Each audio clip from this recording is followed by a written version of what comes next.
Cain. On behalf of The Antidote, I have the pleasure to sit down with DJ Scrap today. One and only, man. What's going on, Rari? Nothing much. Thank you so much for coming through on this busy Sunday. Not a problem, man. I got to make time for my people at The Antidote, and I know this is your first time doing the segment, so I had to come out and make sure your shit was right, too.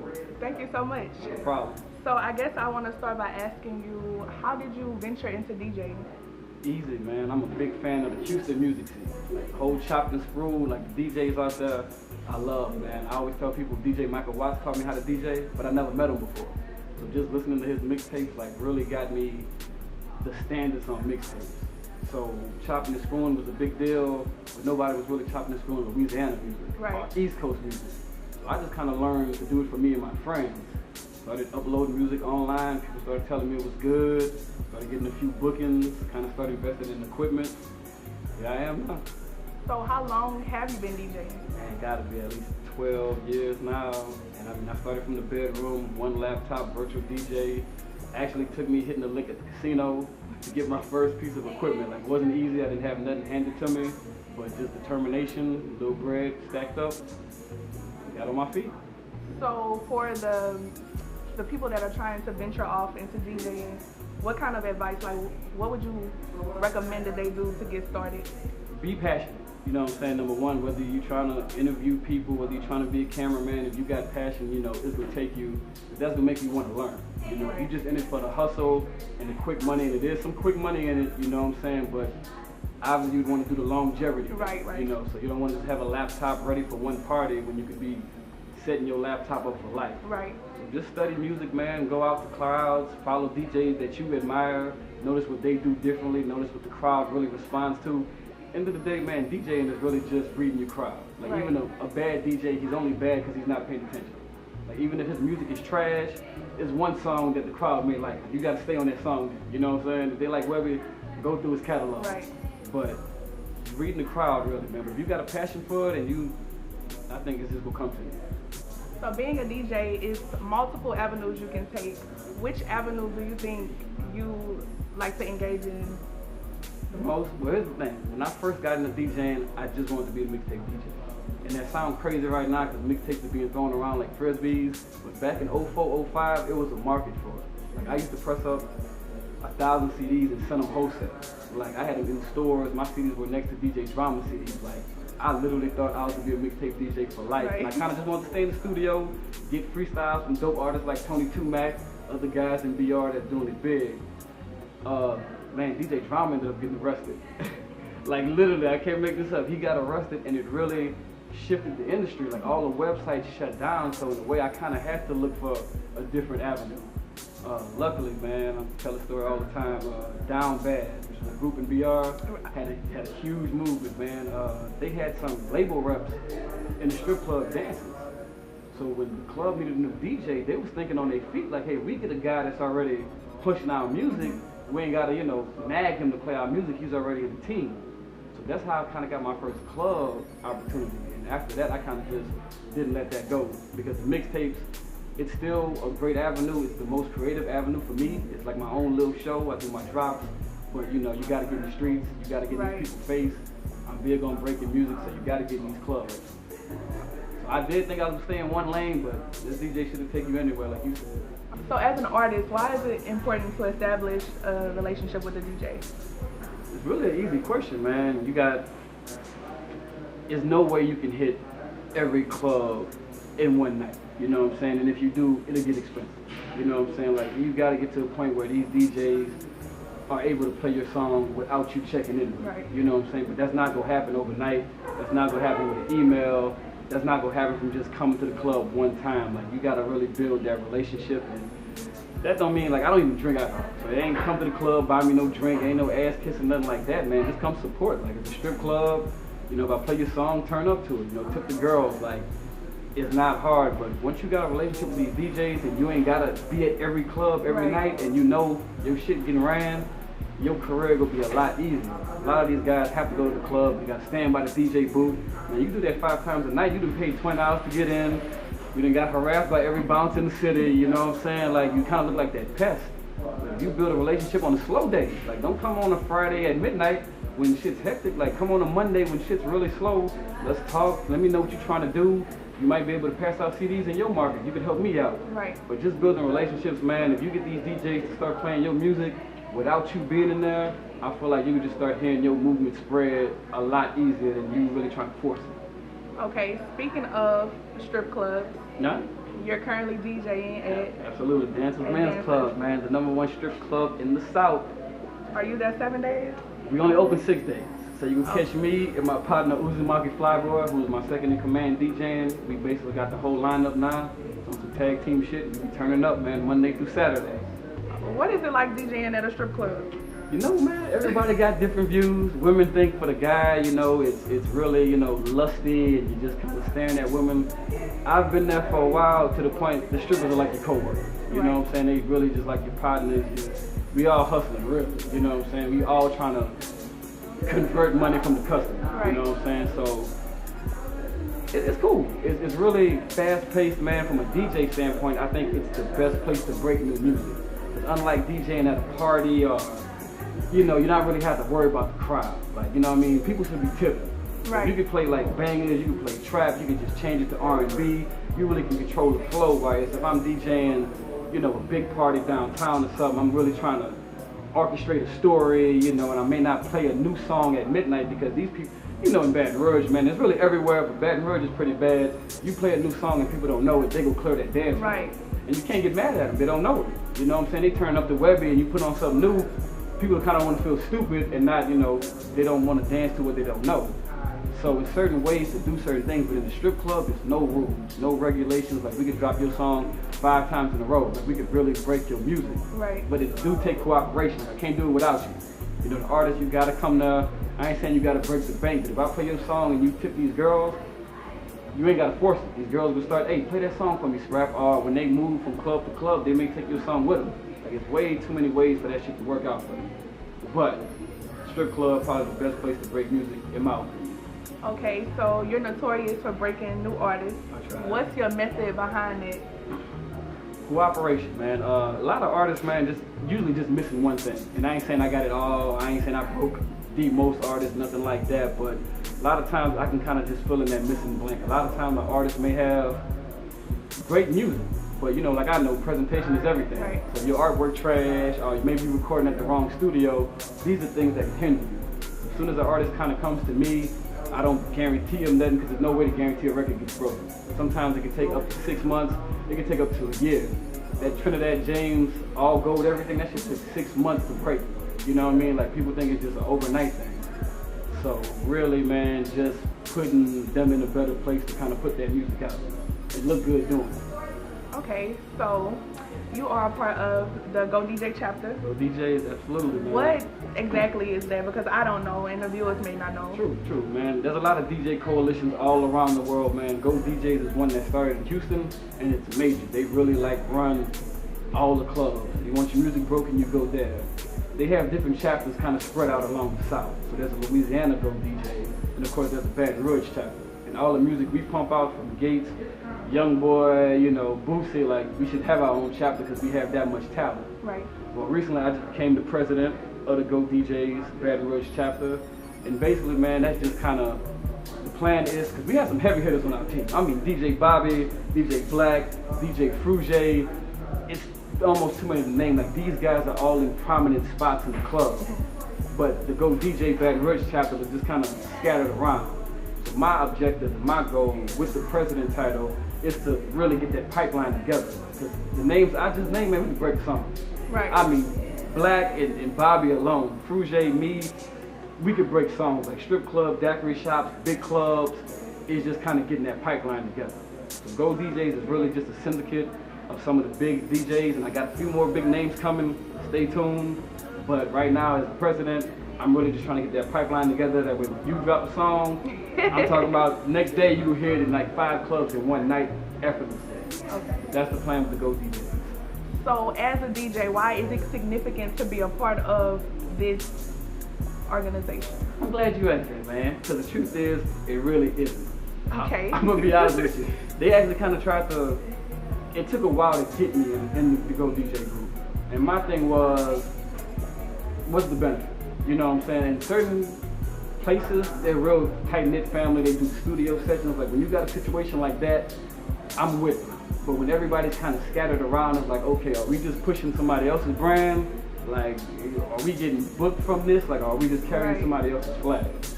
So it took a while for me to get in the group, but once I really seen how I could impact not only the group, but the city, that's kind of when I jumped in.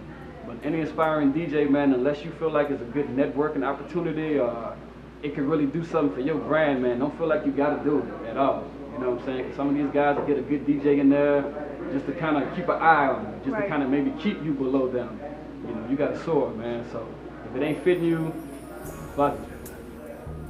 Like I said, man, strip clubs would be crazy, man. But the best thing these girls can do to kind of help push everything is really get their social media following up, man. I know you got a major social media following, man. Like, if you don't mind me asking you a question, like, what do you think, like, just some girls could do, like, to maybe build their social presence the way you have? It's all about networking. It's all about not being stuck up, getting out, meeting the people, going to different events, and just being different, because on social media, a lot of the vixens, they're uptight, and they don't like to socialize. So the more you socialize and network and meet new people, then the following comes along with it. Right.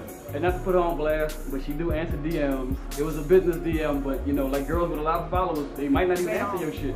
Even if it's a business. I reply to DMs. Definitely. The money, you never know when the money coming. Absolutely. And one more question branching off that, man. Looking at your Insta Snap stuff, man. Sometimes you be posting pictures, man. You be giving some of these girls and some of these dancers and some of these vixens a run for their money. Any modeling or, you know, anything that's just a hobby, you just kind of get on the gram and show these boys what they, you know. Well, I was a vixen. I did dance before in my spare time. Okay. I'm trying to get out of that and break into something different. But my advice to them would be to stay true to yourself, keep your audience entertained, and don't let these photographers Photoshop your pictures too much. Men love stretch marks, so just keep your natural body going, and then you'll be good. Good talk, man. Listen to her, man. She's doing it big. Good talk, man. Speaking of doing it big, you dropped a mixtape around the time of the Boosie Bash. Right. And it got 20,000 hits on live mixtape. This is numbers, man. Let me tell you a quick backstory about that, man. They announced the Boosie Bash and they announcing all the rappers that's a part of it. And it's all a big name. A lot of people got left out. They announced a few DJs. A lot of DJs got left out. I'm gonna keep it real with you. I got left out. You know what I'm saying? A lot of people got to hating on the event, being mad. I've never been that type of person, man. I'm just that creative. I know my creativity can take me to places. Right. So I knew I would be the only DJ in the city to think about doing an official soundtrack. I mean, I didn't even have to tease it. Like, I just knew I was gonna be the only DJ to do it. So once I did it, and the artwork was so 100, I called the promoter after I did it. Didn't call nobody for permission, didn't ask them, didn't tell them I was doing it. I just did a Boosie Bash mixtape. Then I called them, man, they loved it. They invited me to the show, like it just worked out like that. Like, I didn't wait for permission. I just knew I had a good concept, and I knew if I executed it, the shit would work out flawlessly. I ended up getting invited to the show, made it an official tape, did big numbers, still doing big numbers on live mixtapes right now, man. Check that out, official soundtrack. I mean, it was a blessing, man, but all because of my creativity, not feeling some kind of way. Fuck it, man, didn't get picked, let's get it. Like, I'm gonna make sure they pick me next time, you know what I'm saying? Right. It's always been my attitude. So after the mixtape ordeal, how did you get involved with the charity event that Boosie put on? Again, man, I can't even say Boosie knew me before the mixtape, but being that creative, being that confident in my work, and I have no reason to think to do, you know, had a reason to pull my chain, a reason, but he threw this event together. He asked me by name, you know what I'm saying, DJ Scrap, and I really think it was due to the success of that Boosie Bash mixtape. And again, just not asking him, you know what I'm saying, taking charge, and who wouldn't like that type of determination, you know what I'm saying? So end up did a big out of school bash for the kids, man. I mean, turned the Southside Park into looked like a fair. I mean, he bought out ice cream trucks. The man had spacewalks. We had water slides, live DJing, barbecuing. Like, you know, really put on for the city. You know, I'm just that out to be a part of it. So what really be going on in the strip club? Hold on, camera off, right? Oh yeah, look, yeah, man. yeah. That red button is off. Look, man, all kind of shit, man. It's a hustler's joint. You know what I'm saying? Everybody's hustling, from the bartenders, from the girls. I'm gonna be honest with you. We ain't even that type of market for the girls to be that wild. You know, Atlanta markets like that where they're bottomless. Right. A lot could go on there. Louisiana, we just topless, so unfortunately ain't no prostitution, no gangster shit like that going on. Hey, what they do on social media, baby. What they do on social media and outside that locker room, you know what I mean? They gotta hustle. But in the club, it ain't as much mess as people think, man. There's a bunch of girls in the locker room, so as you know, it get catty, it could be fights. I mean, shit come up missing. I mean, that's any trap house. So, do these girls like try to give you extra money to put them on stage? Absolutely. Back to back? Absolutely, Like, man. oh, play my song. But here's the thing, though, Rari, man.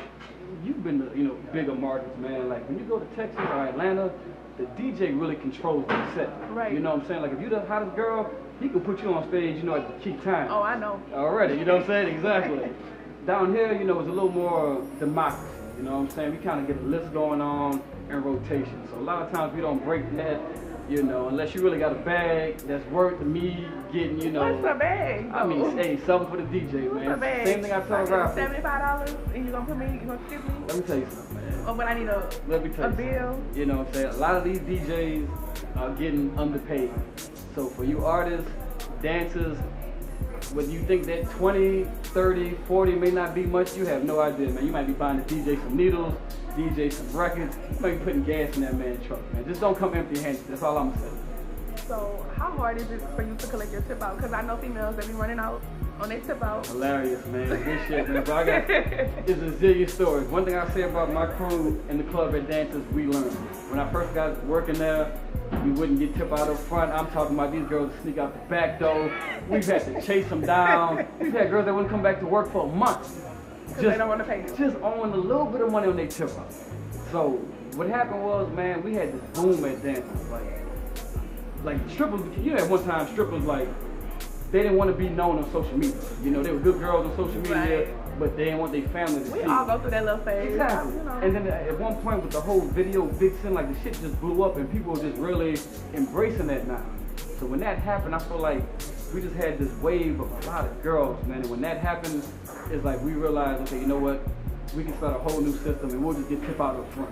We lost a lot of these old girls who out here running from the money. And I hate to say it, man, back then tip out was like $35. Like, you running out on $35? Come on.